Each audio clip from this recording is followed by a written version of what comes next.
KwabaseKorinte bokuqala isahluko sesibili soqala ukufunda evesini lokuqala.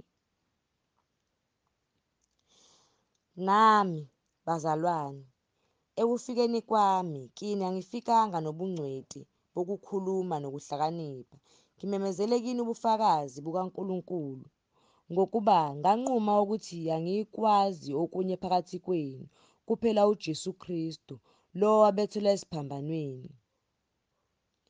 Mina ngangikini ngobuthakathaka nangokwesaba nangokuthuthumela okukhulu.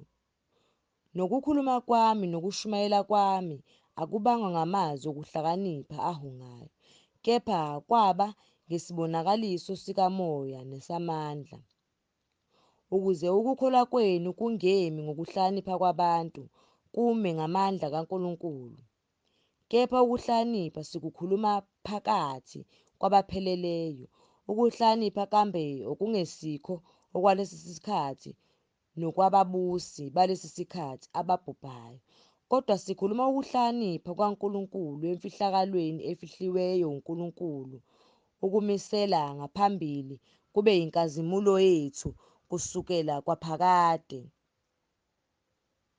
okungaziwa namunye wababusi balesi sikhathi, ngokuba uma bebekwazi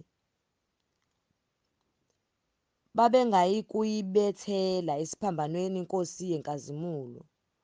Kepha kunjengokuba kulotshiwe ukuthi, lokho iso elingakubonanga nendlebe engakuzwanga, okungavelanga enhliziyweni yamuntu, uNkulunkulu akulungisela abamthandayo.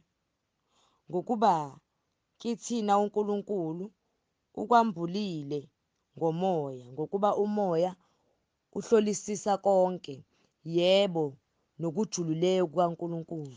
Ngokuba ngumuphi kubantu owazi okomuntu, uma kungesiye umoya womuntu okuye na?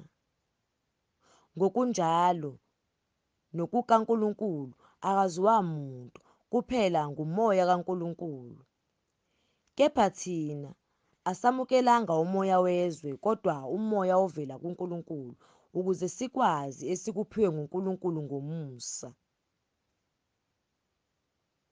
esikhuluma ngakho futhi kungangamazwi okufundisa ngokuhlakanipha kwabantu, kodwa ukufundisa ngomoya, sichaza okomoya ngokomoya.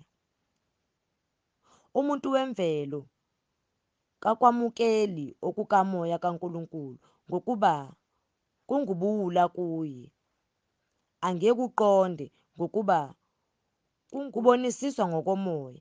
Kepha ongowomoya ubonisisa konke, kodwa yena kabonisiswa muntu, ngokuba ngubani owake wazi umqondo weNkosi ukuba angaze ayifundise na? Kepha thina sinomqondo kaKristu.